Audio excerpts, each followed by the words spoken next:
Timmy's, what is up? Thanks for coming back. I just had a crazy call though.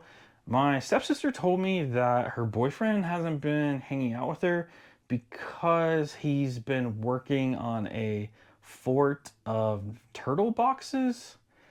So I sort of think it's the Ninja Turtles, and my stepsister's dating Rudy.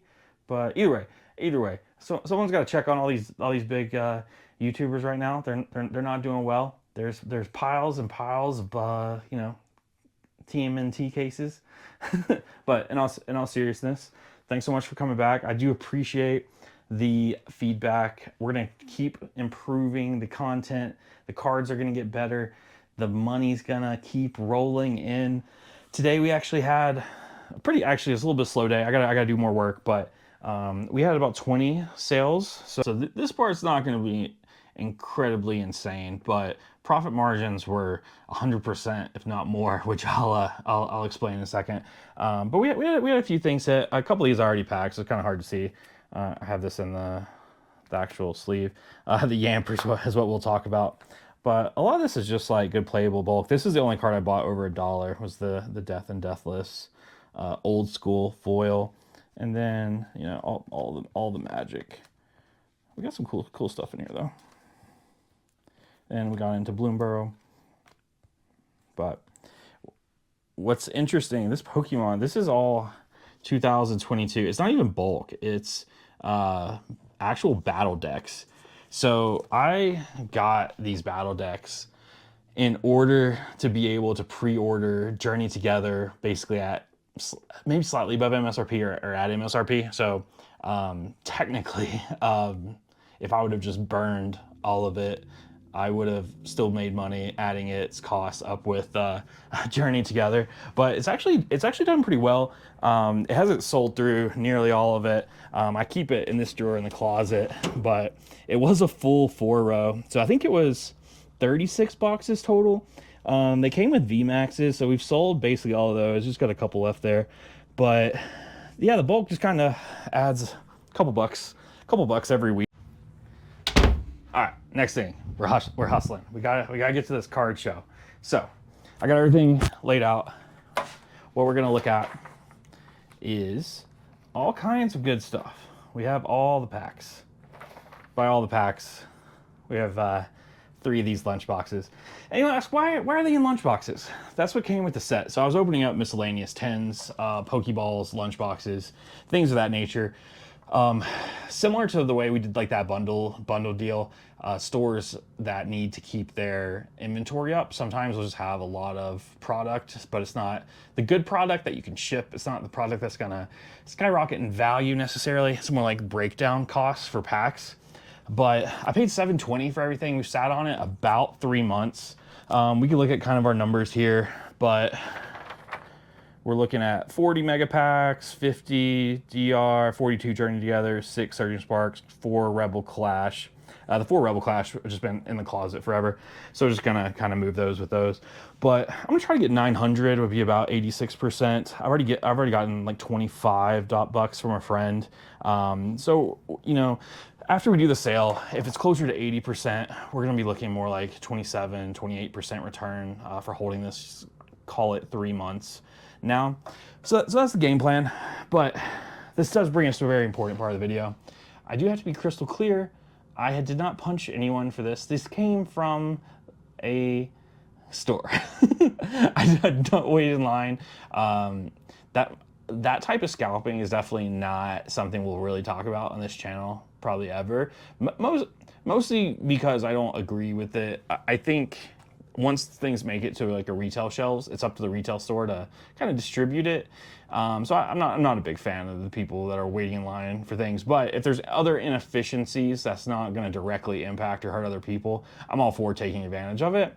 And if stores have just a ton of miscellaneous products, I'm going to give them a better deal than they're going to get in the market, and we're both going to make money. I think that's a perfect thing. I was going to add a couple things to the list, and I haven't filmed in public before, so this is going to be interesting. But I have this card that I just didn't want to grade. I think it's top to bottom would be roughly a 9. I think it's a little off center top to bottom, so I just don't think that one was necessarily worth it. I graded quite a few of the SpongeBobs actually came from the Infinite Money glitch, which we'll go back to in the channel at some point. It's one of my older videos. But the PSA 10 SpongeBob carries a $200 card ladder value. They're about 25 bucks raw, so it's pretty good.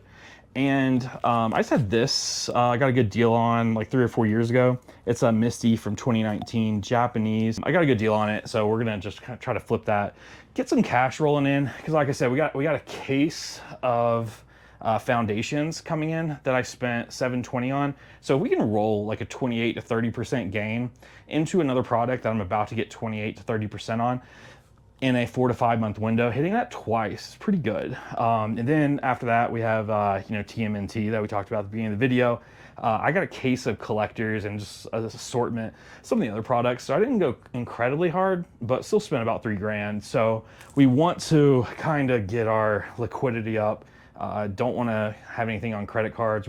On this channel, what we do, we use credit cards to get extra cash back so we have more margin, but we never pay interest. That's kind of the idea. So let's see how this card show goes. See you guys over there. It's Friday night. It's Friday. It's Friday. It's 3 p.m. We're at the Livestock. All right, you can stop recording now. Okay. Yeah, what was your name? Raymond. Raymond? Yeah, Rob. Thanks for doing the deal. Yeah, we just did a sweet deal. We did, how many packs did that come out to? Like a ridiculous amount? Like 150? Yeah. Luckily, very nice vendor. Raymond helped us out. Malcolm showed us cool stuff. But basically traded loose packs for 2 Surging Sparks and 3 151s for mostly for the PC. So we may rip some later, but went well. Thanks, man. And 85 for these 2. Got it? Thanks, brother. Yeah, absolutely. Let me make sure it comes in. Yep, you're good. Yeah, we're good. All right. Yeah. Thanks, Rob. Yeah, we couldn't make a bigger deal on the big Pikachu, but we'll be back. All right, so we had to be slightly secretive about this one. I had talked to a vendor about a month ago for this serialized overgrown tomb, and I knew he had bought it for $500, and the lowest listed is $2,200 now, and he originally wanted to give me $1,200 cash offer for it. And so he was like, yeah, I'll get rid of it. So I was like, hey, 12. And I knew he was already good at that number. Yeah. And so I now have that. I will go home and list it for 2. So the goal was to get liquidity. Sort of the opposite happened, but I think we made some good trades. I showed you the packs got upgraded to booster boxes, which I think are much better long-term holds. And this overgrown tomb serialized, I think, is worth somewhere between $1,500 and $2,000, and we got it for $1,200. So I think it would sell online for $1,800, $1,900. So I think we could pick up 20-30% there. The Gengar and Snorlax, though, I think is where we're gonna make it. These look very centered to me, but I don't know what the fuck I'm doing. So we'll figure it out. But we grade these. I think we're gonna make some money, but we'll figure out what we're gonna do on Monday. So we're down a little bit. I'll throw some math in there, but thanks for following along.